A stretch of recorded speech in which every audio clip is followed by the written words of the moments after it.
Alright folks, today we're going to change out the OEM oil filter to the Baxter MS-201-BK.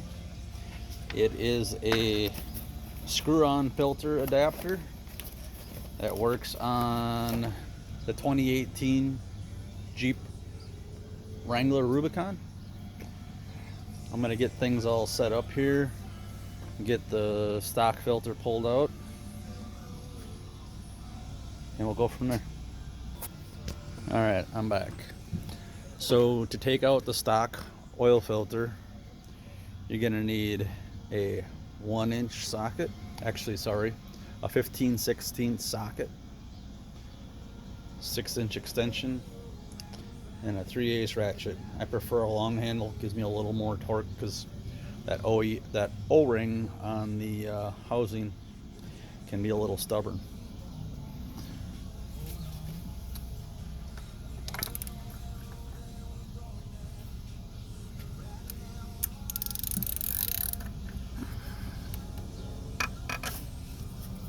Yeah, came off way easier than expected.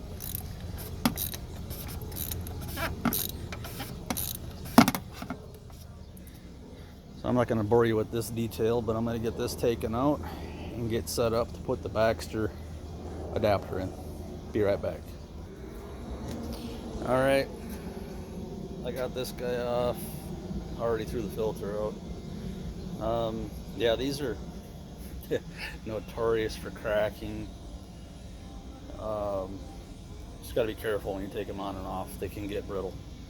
The OEM or the O-ring here tends to be a little snug sometimes, and it can over tighten with heat, so you got to be careful with that. So what we're going to be installing is the Baxter MS-201-BK. Just bear with me here for a moment.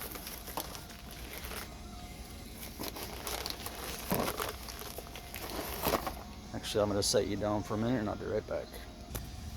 Alright, sorry about that. So, got this guy all unwrapped. This part here goes down in the lower portion. There's an O-ring that goes on the end of that yet. That's still in the bag. There's an O-ring just like the factory cap that goes on there. It threads on in place of the cap. And then your screw-on oil filter goes right on top. So what this is supposed to do in theory is the reservoir where this sits in, where your cartridge would have been before, stays full of oil. So you probably have to add a little extra oil than the 5 quarts that it normally holds, or 5.2 or whatever it is. It's something goofy. So it will take a little more oil. I'll let you know what that is when I'm done here. So what I'm going to do is I'm going to get this screwed in, get set up on that part, and then I'll show you the next step. Okay, so I've got the housing in there. It's a little bit of an effort to get it in there. It gets kind of tight towards the end. I used a 1/16. It's actually metric. The 1 inch doesn't fit. 1/16 is a little big. It's actually metric, but I made it work. It's not like you're torquing on it. I got that part set in. Now I need to install this guy.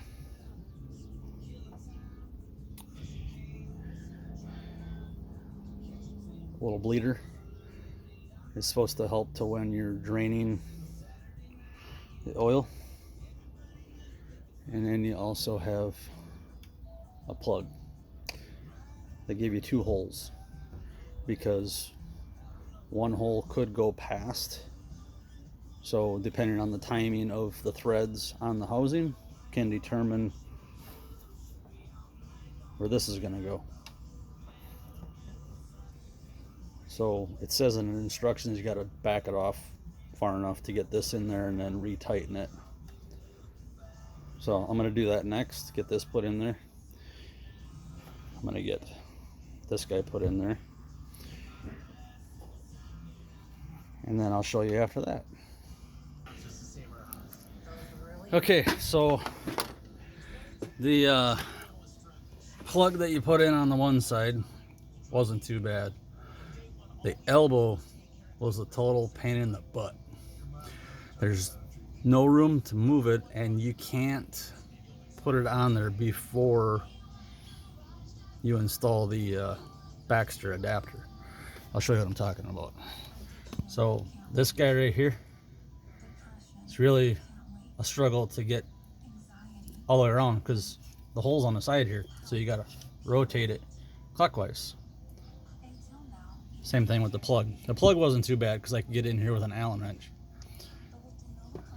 So yeah, just so you know, if you get one of those, one of these Baxters, it can be kind of a Baxter. Maybe that's where they came up with the name. I don't know. But we're gonna keep this PG. So next thing I need to put in is the pressure relief valve. Let me get that in. They even give you a valve stem cap, because that is a pressure relief Schrader valve, just like a wheel valve, wheel valve stem. Hey. And then I'm gonna get the oil filter put on, and once I'm all done with that, I will come and grab you again. Sorry for all the pauses here. I don't have anybody else here to hold the camera, and I'm just doing this from my phone, so bear with me. Be right back. Okay, I'm back. So a little bit of effort and everything. I got everything in place. There's filter, Schrader valve. You can use a 15/16 wrench, 12-point box end, and you can fit that on there to turn this guy on there. It fits over it. Works pretty slick. I had to cut this ear back here to clearance for the filter. I don't even know what this is for. There was nothing attached to it. So I kind of cut that off so I had room to get the filter on there. Got the filter on. Everything's good to go. I did prime inside there where the cartridge filter would normally be. I put like a half a quart. It filled up the reservoir. It probably bled down because there is an opening in there. Other than that, pretty straightforward, pretty easy install.